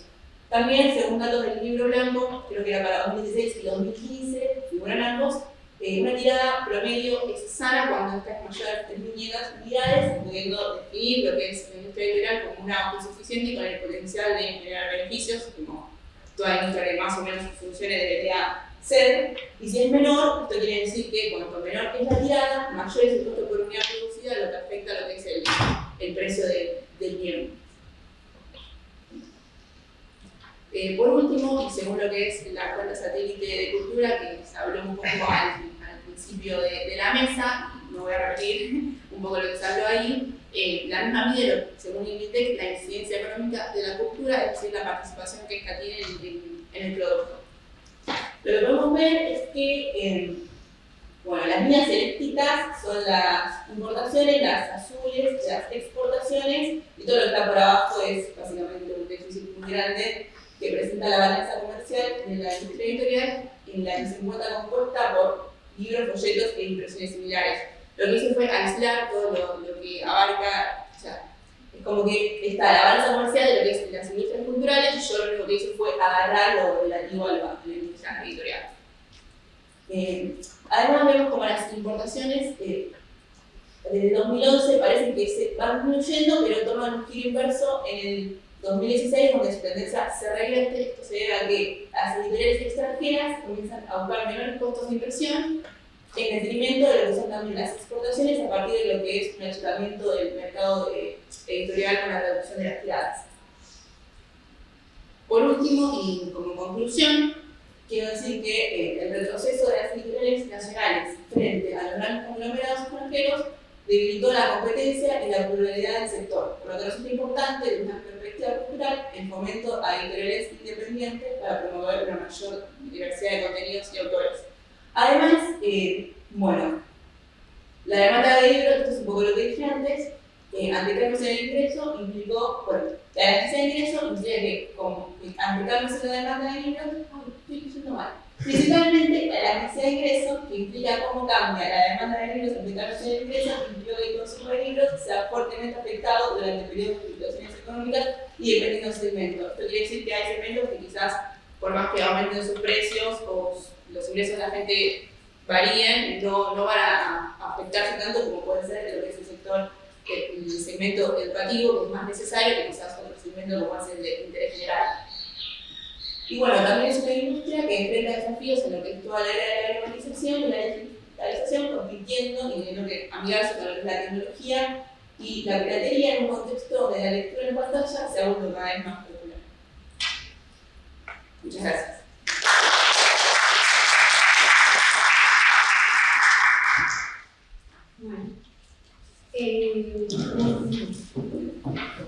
El comentario de mi trabajo lo va a hacer María Cristóbal, que es doctora en Historia por la Universidad Pompeu Fabra de Barcelona y doctora en Literaturas Hispánicas, con una especialización en estudios de cine por la Universidad de Pittsburgh de Estados Unidos. Es jefa de trabajos prácticos en Historia Económica y Social General, cátedra de Elena Román en el CBC de esta universidad, y participa en el proyecto UASIT de empresas y organizaciones del sector cultural, sus empresarios, sus creadores y sus proyectos en Argentina, con una propuesta de investigación sobre los estudios cinematográficos argentinos durante el primer peronismo. María Cecilia ha publicado artículos sobre temas de historia contemporánea y cine en revistas y medios académicos de España, Perú, Estados Unidos y Argentina. También ha desarrollado trabajos de historia oral, difusión de material de archivo y curaduría digital en la Universidad de Pittsburgh. Gracias, Ser. Ante todo, felicidades por el trabajo, Valentina, sobre todo teniendo en cuenta que tu primera exposición ha sido muy clara. El trabajo de Valentina es una historia económica reciente de la industria editorial en nuestro país. Se centra en el fenómeno de globalización y de concentración económica, como bien explicó, y también la concentración geográfica que fue demostrando. y teniendo en cuenta también el marco de políticas económicas a partir de los años 90. Lo interesante es que representa un aporte al tema a partir de un estudio basado en métodos cuantitativos, tomando en cuenta información de cuentas nacionales, un trabajo de análisis estadístico y en particular la cuenta satélite que permite analizar la incidencia de la cultura en la economía nacional y la generación que ella hace de herramientas gráficas para representar estos diferentes datos. Y a su vez está combinando esta aproximación basada en análisis cuantitativo con el objetivo de analizar las industrias culturales, la editorial en particular, por supuesto, teniendo en cuenta su dimensión también simbólica, ¿no es cierto? Yendo más allá del carácter económico, tanto teniendo presente la producción como la reproducción de ideas, así lo plantean en el trabajo escrito, y también considerando el libro como un medio. Productivo además por el desarrollo formativo que genera a nivel individual y colectivo y bueno, cómo se entrecruza de esa forma la dimensión económica con la cultural.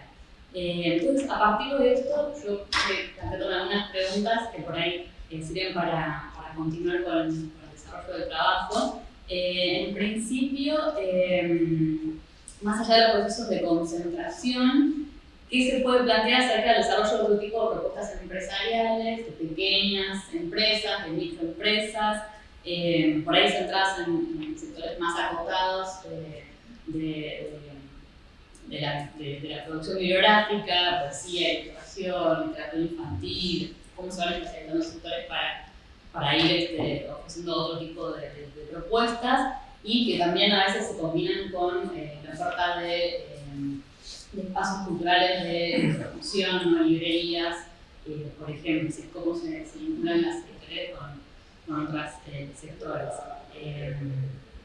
Y bueno, y por otro lado, teniendo en cuenta la reflexión final, la necesidad de la editorial argentina de adaptarse a los nuevos desafíos, sobre todo teniendo en cuenta la información, la digitalidad, ¿cómo le evaluarían, cómo se vincularían en este punto las empresas editoriales? Y ahí habría que separar las grandes, de las medianas, las pequeñas y las micro, y otras iniciativas del Estado, políticas culturales y de la sociedad civil, esos espacios culturales que se pueden gestionar más allá de lo comercial, ¿no? Cómo se puede vincular en esa propuesta que vos estás planteando al final de tus reflexiones, los sectores empresariales con las políticas del Estado y las propuestas de la sociedad civil. Y después también pensé otras dos preguntas, pensando en el tema de la distribución y los nuevos desafíos y posibilidades que además las librerías que están presentes en este estudio, ¿qué se podría agregar sobre, por ejemplo, las ferias del libro, no solamente las tradicionales, sino también las independientes, o sea, todo ese espacio también de distribución y de difusión, o sea, de venta y de difusión también de propuestas, y las plataformas online de venta y difusión de novedades. Sí, aclaración todo esto, no tengo que contestarme ahora porque son preguntas como para pensar con el tiempo, pero bueno, estaría bueno también mantener la comunicación. Y finalmente, también pensaba, como considerando más allá de lo económico, el carácter simbólico de la cultura y el concepto de la industria cultural lo mencionás también y lo empezás a definir, si no sería tal vez pertinente incluir algunas nociones teóricas, un breve marco teórico para abordar esto, teniendo en cuenta los estudios culturales, los estudios de los medios, también tal vez las humanidades digitales, que están pensando cómo hacer para introducir en los análisis de la cultura las nuevas tecnologías. Y en ese punto, bueno, claro, tanto de los clásicos de la Escuela de Frankfurt hasta, por ejemplo, propuestas más recientes como la de Christian Fuchs, Digital Labor, que es un análisis del trabajo digital, o sea, lo material de la virtualidad, ¿sí? Sería, ¿no? Eso estaría también interesante, tal vez, bueno, hay muchos otros autores que se podrían trabajar, pero pensar si sería pertinente, tal vez, una aproximación desde ese lugar de estudios culturales para atender ese carácter simbólico también al que te querías referir, porque estás hablando también de esto, ¿no? De libro como medio, también libro como autor. Claro, exactamente. Bueno, bueno, eso así como haciendo tratando de ser breve lo que había pensado para comentar de trabajo. Muchas gracias. Me sirve todo, me sirve porque, bueno, tengo que continuar, ¿no? Desde que cierro ahora, tengo que seguir trabajando en esto y quiero ver qué más le puedo agregar. Y más que nada, el último punto es el que uno que ya también estaba pensando para poder incluir todo el tema de lo que es la discusión. Perfecto. Y bueno, ya que aprovecho, todo.